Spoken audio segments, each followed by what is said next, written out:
L'homme, la personne humaine, l'homme et la femme, est comme un souffle, comme un brin d'herbe. Psaume 144, 4, 103, 15. Un philosophe écrivait « Il ne faut pas que l'univers entier s'arme pour l'écraser. Une vapeur, une goutte d'eau suffit pour le tuer. Nous sommes des êtres fragiles, mais nous savons prier. C'est notre plus grande dignité. C'est aussi notre force, le courage. Prier à tout moment, dans chaque situation, parce que le Seigneur est proche de nous. Et quand une prière est selon le cœur de Jésus, elle obtient des miracles.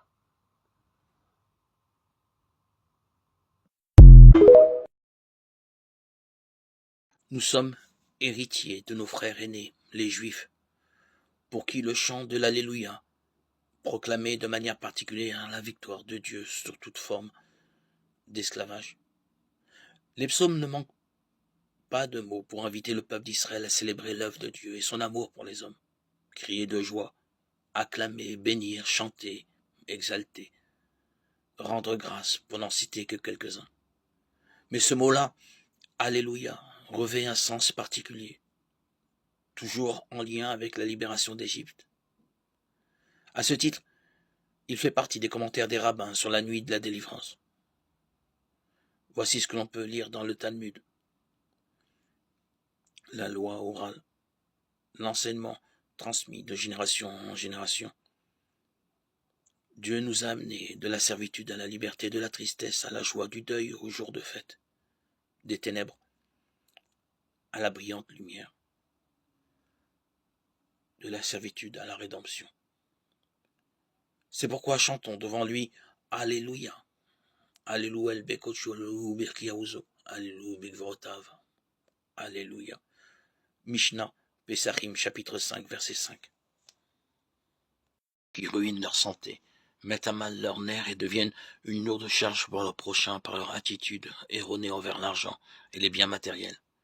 Cette attitude, dont on méconnaît encore trop le caractère tordu et dangereux, est d'ailleurs très répandue. Combien de querelles, de haine, de désunion et de séparation viennent de l'avidité pour l'argent et des possessions.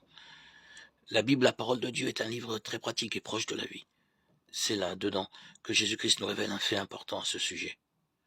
Nul serviteur ne peut servir de maître, car ou il haïra l'un et aimera l'autre, ou il s'attachera à l'un et méprisera l'autre.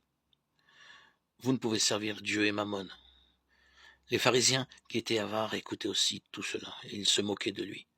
Jésus leur dit, vous cherchez à paraître juste devant les hommes, mais Dieu connaît vos cœurs, car ce qui est élevé parmi les hommes est une abomination devant Dieu.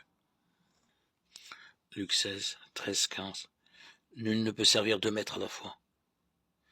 Ceci était vrai il y a 2000 ans, comme ça l'est aujourd'hui. Les pharisiens étaient avares et se moquaient de Jésus. Encore de nos jours, l'avarice, la cupidité empêchent de nombreuses personnes d'établir une relation avec Dieu et d'accepter le salut par le sang de Jésus-Christ. Des gens financièrement pauvres peuvent être pris de la cupidité, même quelqu'un de dépensier, victime du démon de l'avarice. Font partie des avares tous ceux pour qui les choses terrestres et passagères semblent plus importantes que les choses éternelles qui ne périssent pas. Beaucoup sont persuadés qu'ils seraient plus heureux s'ils avaient plus d'argent à disposition. Quiconque veut toujours plus ne sera jamais satisfait.